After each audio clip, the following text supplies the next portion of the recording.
C'est une histoire digne d'un film d'espionnage. Une surveillance entre alliés que vient de révéler la télévision publique danoise. Entre 2012 et 2014, la fameuse agence de renseignement américaine NSA aurait espionné et écouté de nombreux responsables politiques européens. Une surveillance américaine sur ses alliés d'Europe, rendue possible grâce à la complicité d'un autre pays européen, le Danemark. Les services de renseignement danois ont en effet autorisé les Américains à se connecter aux câbles sous-marins de télécommunications passant par leurs eaux territoriales. Angela Merkel, certains de ses ministres, mais aussi des personnalités politiques françaises, ont selon toute vraisemblance été victimes de ces écoutes entre alliés. Ce n'est pas acceptable entre alliés, de manière très claire. Ça l'est encore moins entre alliés et partenaires européens. Nous avons demandé à ce que nos partenaires danois et américains apportent toutes les informations sur ces révélations et sur ces faits passés. Et donc nous sommes en attente de ces réponses.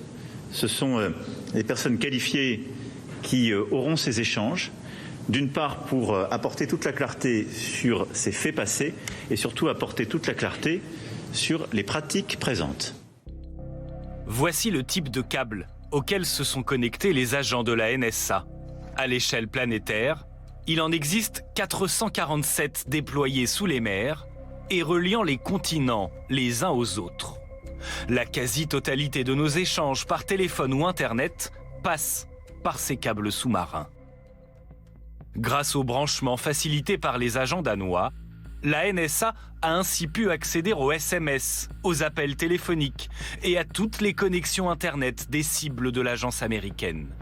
Le gouvernement danois affirme aujourd'hui que ses services de renseignement ont agi seuls avec leurs homologues américains. Les services secrets du Danemark, comme d'autres pays, ont un grand intérêt à collaborer avec les États-Unis, qui peuvent en échange leur fournir de nombreuses informations en leur possession. C'est un jeu très complexe entre alliés. Ce lundi débutera le sommet de l'OTAN à Bruxelles.